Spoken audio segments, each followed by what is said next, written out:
తుప్పు పట్టిపోవడం కంటే అరిగిపోవడమే మేలు. గొప్ప భక్తుడైన జార్జ్ విట్ఫీల్డ్ గారు తుప్పు పట్టిపోవడం కంటే అరిగిపోవడమే మేలని అన్నారు. ప్రభు సేవ కోసం ఎందరో భక్తులు తమ దేశాలను విడిచి, భార్యా పిల్లలను విడిచి, సౌఖ్యమైన స్థలాలను విడిచి, సుఖాలను వదులుకొని ఎంతో శ్రమను అనుభవించారు. ధనము కంటే, ఘనత కంటే ప్రభు సేవే ముఖ్యమని భావించారు. క్రీస్తు కోసం ఆత్మల సంపాదించారు. ప్రభు క్రీస్తు కోసం కరిగిపోయి వెలిగారు. కటిక చీకట్లో ఎన్నో శ్రమలు అనుభవిస్తూ దివిటీలుగా ప్రకాశించారు. ఓ సేవకుడా, ఓ విశ్వాసీ, ఇది నీకు నాకు హెచ్చరిక కాదా? మూగవారి మీద దయ్యాలు పట్టిన వాళ్ళు బాధపడతా ఉంటే, ఎయిడ్స్ రోగంతో, కలరాతో, పక్షవాయుతో బాధపడతా ఉంటే యేసు ప్రభు వాళ్ళని ప్రేమించాడు. ఏం చేశాడు? ప్రేమించి వారిని స్వస్థపరిచాడు.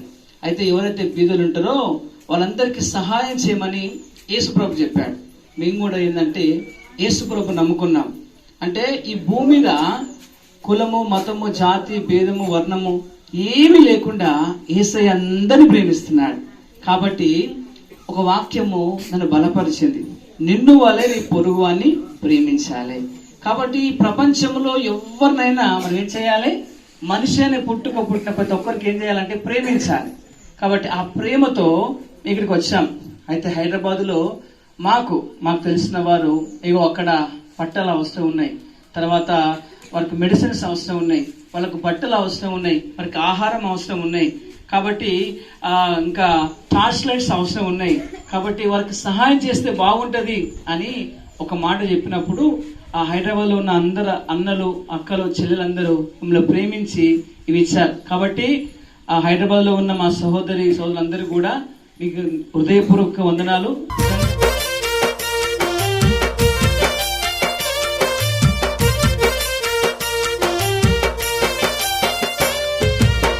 సుఖమనుభవించుట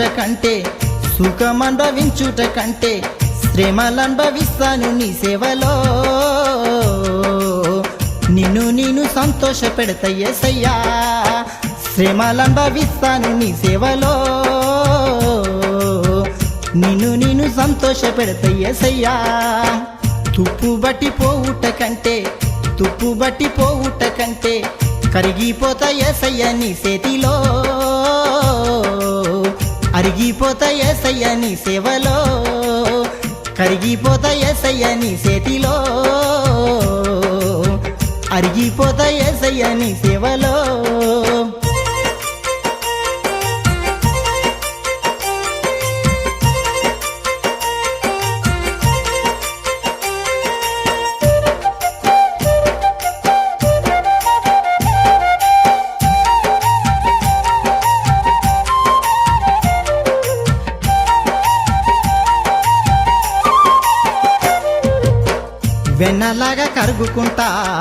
వెన్నలాగా కరుగుకుంటా కడిగ సీకట్ల దీపమైతానయ్యా.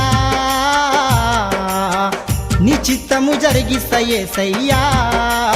కడిగ సీకట్ల దీపమైతానయ్యా. నీ చిత్తము జరిగిస్తా యేసయ్యా.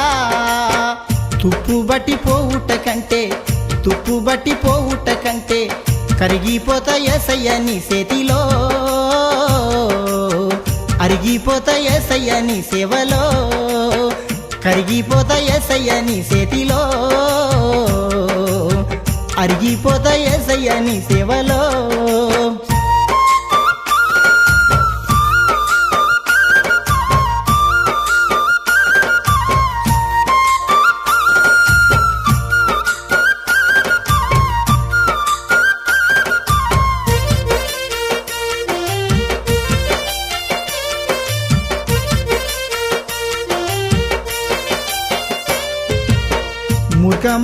కాబట్టి ఆయన దగ్గరకు వస్తే నీ పాప రోగం ఏమవుతుంది?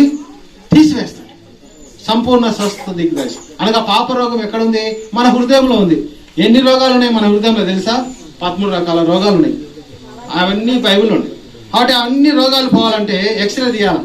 ఈ డాక్టర్ దగ్గర పోతే ఏం చేస్తాడు? ఎక్స్రే రాస్తాడు, బ్లడ్ టెస్ట్ రాస్తాడు, అన్ని రాస్తాడు.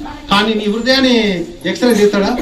నీ లోపల ఉన్న పాపాన్ని. కాబట్టి దేవుడు నీ పాప రోగము తీసివేయడానికి దేవుడు వచ్చినాడు. బాధపడక మాకండి. దేవుడు శిక్షించే దేవుడు కాదు. దేవుడు శిక్షించే దేవుడు కాదు. దేవుడు రక్షించే దేవుడు. అరిగిపోతా యేసయ్య నీ సేవలో.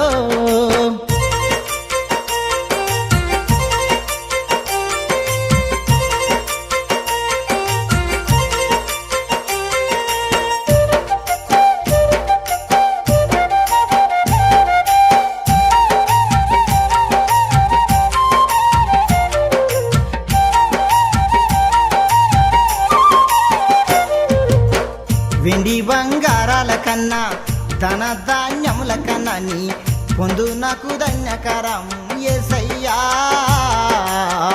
నీతో ఉండుటే నాకు ఆనందం యేసయ్యా. నీ పొందు నాకు ధన్యకరం యేసయ్యా.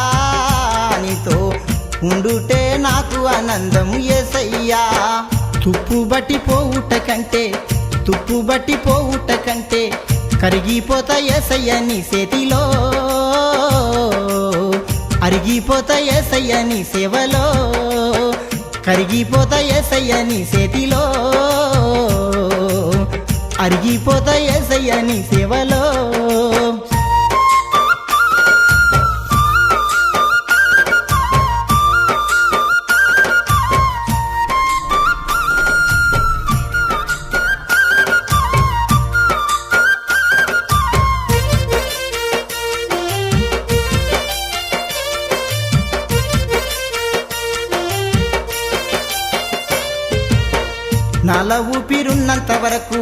నాల ఊపిరున్నంత వరకు ప్రకటిస్తా యేసయ్య నీ ప్రేమను. ఖడ్గ చీకట్ల దీపమై వెలిగిస్తాను. ప్రకటిస్తా యేసయ్య నీ ప్రేమను. ఖడ్గ చీకట్ల దీపమై వెలిగిస్తాను. తుప్పు బట్టి పోవుట కంటే కరిగిపోతా యేసయ్య నీ చేతిలో. అరిగిపోతా యేసయ్య నీ సేవలో. కరిగిపోతా యేసయ్య నీ చేతిలో. అరిగిపోతా యేసయ్య నీ సేవ.